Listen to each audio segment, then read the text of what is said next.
Hi అండి, welcome back to my channel. నేను మీ ప్రభా. ఈరోజు మరొక హెల్దీ రెసిపీతో మీ ముందుకు వచ్చేసానండి. అదే సొరకాయ బజ్జీ.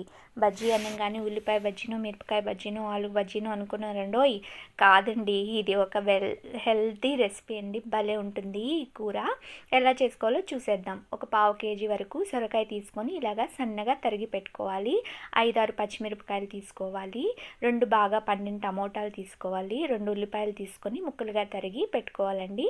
తర్వాత ఒక కుక్కర్ గిన్నె తీసుకొని అన్నీ తరిగినవన్నీ యాడ్ చేసుకొని చింతపండు, ఉప్పు, పసుపు యాడ్ చేసుకొని ఒక చిన్న గ్లాసుడు నీళ్లు పోసుకోవాలండి. ఎక్కువ నీళ్లు పట్టవండి, సొరకాయలో ఆల్రెడీ వాటర్ కంటెంట్ ఉంటుంది కదా. ఒక చిన్న గ్లాస్ నిండా నీళ్లు సరిపోతాయి. ఇప్పుడు మూత పెట్టేసి కుక్కర్ మూత పట్టేసి 3 విజిల్స్ రానిచ్చుకోండి. ఈ లోపల పోపు ప్రిపేర్ చేసుకుందాము. పోపు ఎలా పెట్టుకోవాలంటే ఐరన్ కడాయి తీసుకొని 2 టేబుల్ స్పూన్లు ఆయిల్ యాడ్ చేసుకొని పోపు దినుసులు యాడ్ చేసుకొని కరివేపాకు యాడ్ చేసుకోండి. బాగా వేగాలండి. పోపు బాగా గోల్డెన్ బ్రౌన్ వచ్చేంత వరకు వేపుకోవాలి.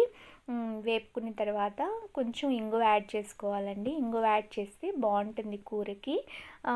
ఇష్టం లేని వాళ్ళు స్కిప్ చేసేయచ్చు. ఈ పోపులో చాలామంది ఉల్లిపాయలు కూడా యాడ్ చేసుకుంటారండి. యాడ్ చేసుకుంటే గోల్డెన్ బ్రౌన్ వచ్చేంత వరకు బాగా వేపుకోవాలండి. వేపుకున్న తర్వాత ఆల్రెడీ చూసారా 3 విజిల్స్ తర్వాత ఇలా ఉడుకుతుంది. ఇలా ఉడికింది కొంచెం మెదుపుకోవాలండి. ఒక గరిటె తీసుకొని మెదిపేసుకుంటే సరిపోతుంది.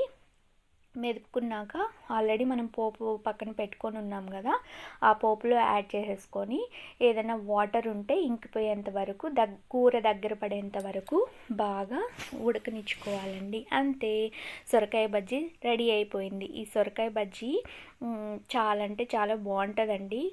సొరకాయ వాటర్ తాగని వాళ్ళకి ఇది బాగా పనిచేస్తుంది. ఎందుకంటే సొరకాయలో వాటర్ కంటెంట్ ఎక్కువ ఉంటుంది కదా. తరచుగా ఇలాంటివి చేసుకొని తింటూ ఉంటే ఆరోగ్యం ఎంతో బాగుంటుంది. ట్రై చేయండి మీరు కూడా. తొందరగా అయిపోయే రెసిపీ ఇది. ఈ వీడియో మీకు నచ్చిందని అనుకుంటున్నాను. నచ్చితే లైక్ చేయండి, షేర్ చేయండి.